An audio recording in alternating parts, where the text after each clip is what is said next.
আসসালামু আলাইকুম। আজকে রেসিপি গরুর মাংস দিয়ে বুটের ডাল।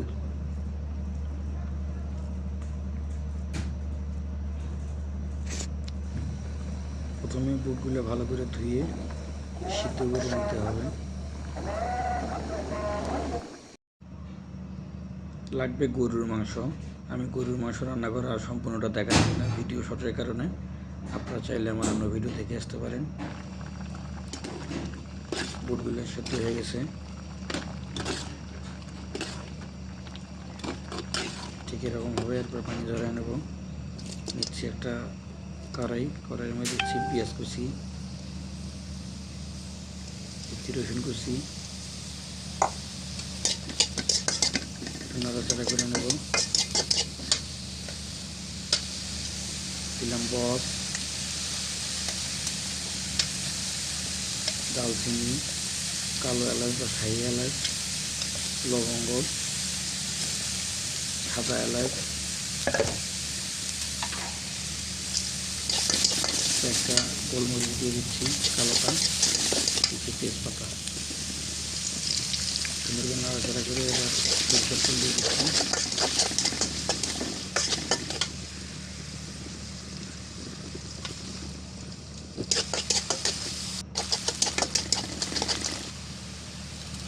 লাল লাল হয়ে গেলে এখানে আমি মাছটা অ্যাড করে দিচ্ছি। একটু নাড়াচাড়া করে নেব।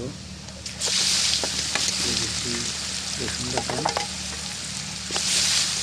আদা বাটা,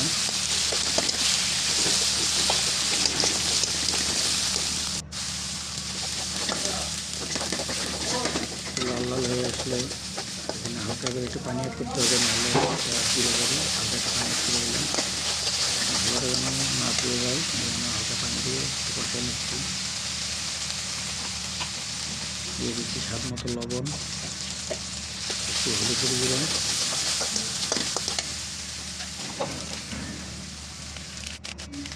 লাল মরিচের গুঁড়া,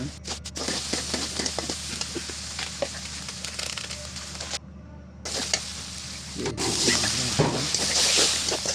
একটু পানি দিয়ে এটাকে সুন্দর করে কষানো নেব। বারবার অল্প অল্প করে পানি দিচ্ছিলাম, মশলাটা সুন্দর করে কষানো হয় আর পুড়ে না যায়। কষানো হয়ে গেলে এর ভিতরে সিদ্ধ করা বুটটা দিয়ে একটু নাড়াচাড়া করে নেব। ভালোভাবে উল্টে পাল্টে নিতে হবে, নিচে যেন পুড়ে না যায়। হালকা করে ভেজে নেব।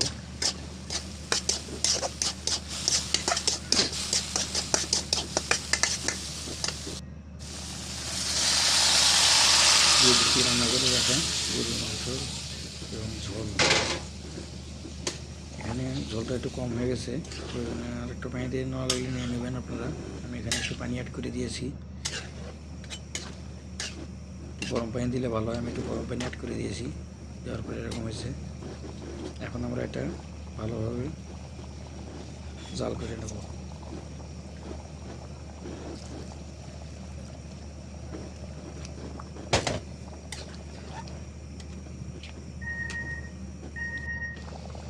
আমি এখানে পানি গরম করে দিয়েছি একটু।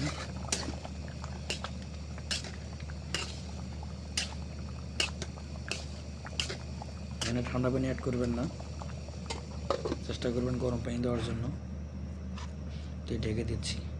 এই তো আমাদের রেসিপি কমপ্লিট। বাড়িতে ট্রাই করবেন ইনশাআল্লাহ।